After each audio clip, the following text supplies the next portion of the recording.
नमस्कार दोस्तों, मैं हूं सोनी मेहुल और आज आपके साथ में फिर हाजिर हूं एक नया कंटेंट लेकर। आज हम इस वीडियो में बात करने वाले हैं शहीद भगत सिंह जी के बारे में।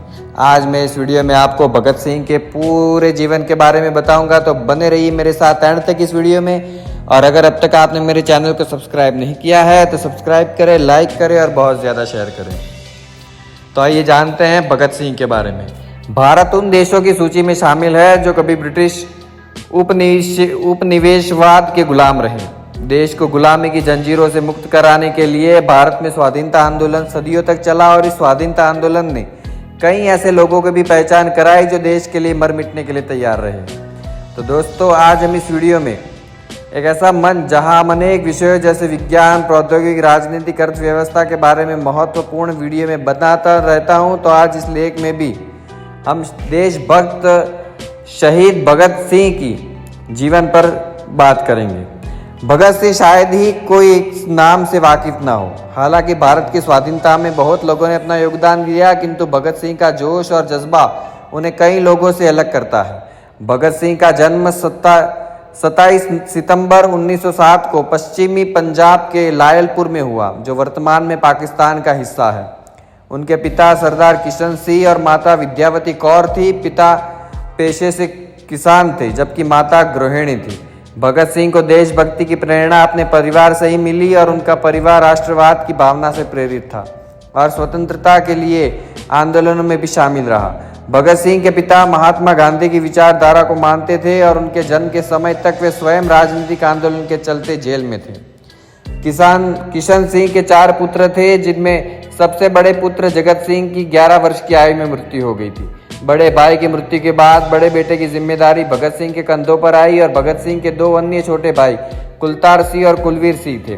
भगत सिंह की शिक्षा की बात करें तो उन्होंने दयानंद एंग्लो वैदिक हाई स्कूल से प्रारंभिक शिक्षा ग्रहण की, जो आर्य समाज द्वारा संचालित था।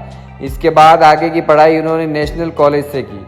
भगत सिंह के बाल्यकाल में देश में स्वतंत्रता आंदोलन अपने चरम पर था। 1905 से 1915 का दौर क्रांतिकारी राष्ट्रवाद के पहले चरण में के रूप में माना जाता है। इस दौर की प्रमुख राजनीतिक घटनाओं में मुस्लिम लीग की स्थापना, कांग्रेस का 2 गुटों में विभाजन, मार्ले मिंटो सुधार आदि शामिल है। एक घटना जिसका भगत सिंह पर गहरा असर हुआ और वो जलियांवाला बाग हत्याकांड साल 1919 में ब्रिटिश सरकार रॉयल एक्ट लेकर आई, जिसके तहत सरकार को किसी भी व्यक्ति को बिना कारण गिरफ्तार करने की शक्ति प्राप्त हो गई। और 13 अप्रैल 1919 को इस काले कानून के विरोध में अमृतसर के जलियांवाला बाग में लोग शांतिपूर्ण सभा करने के लिए इकट्ठा हुए और बाग से बाहर निकलने का केवल एक ही मुख्य द्वार था। अचानक वहां अंग्रेज अधिकारी जनरल डायर पहुंचा और उसने इस बाग के मुख्य द्वार को अपने सैनिकों हथियारबंद वाहनों से रोककर निहत्थी भीड़ पर बिना किसी की राह देखे 10 मिनट तक गोलियों की बरसात की। जलियांवाला बाग हत्याकांड में 1000 से अधिक लोगों को मौत की घाट उतार दिया और इस घटना से खासे प्रभावित भगत सिंह ने ब्रिटिश हुकूमत को जड़ से उखाड़ने का प्रण लिया और इस समय वे केवल 12 वर्ष के थे।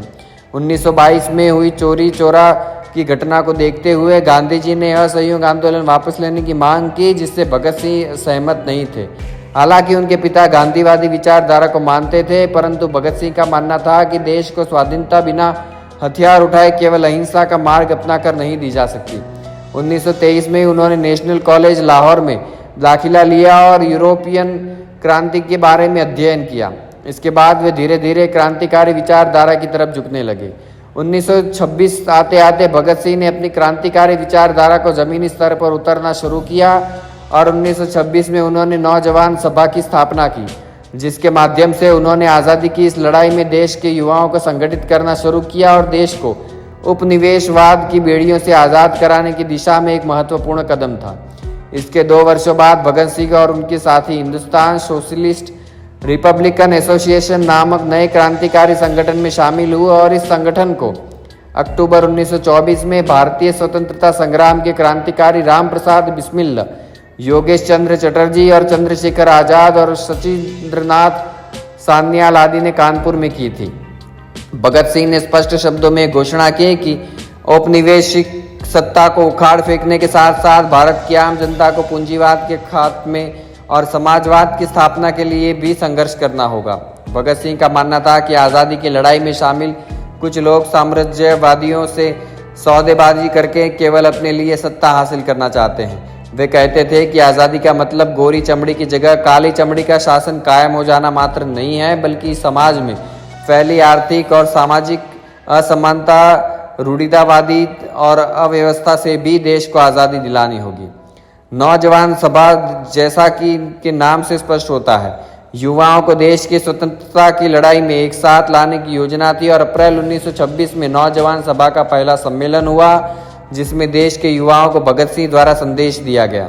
घोषणा पत्र से पता चलता है कि कांग्रेस और अन्य कई नेताओं के आंदोलन करने के तरीकों से उनका भरोसा पूरी तरह टूट गया था और उन्होंने युवाओं को संबोधित करते हुए कहा, हमारा देश एक अव्यवस्था की स्थिति से गुजर रहा है।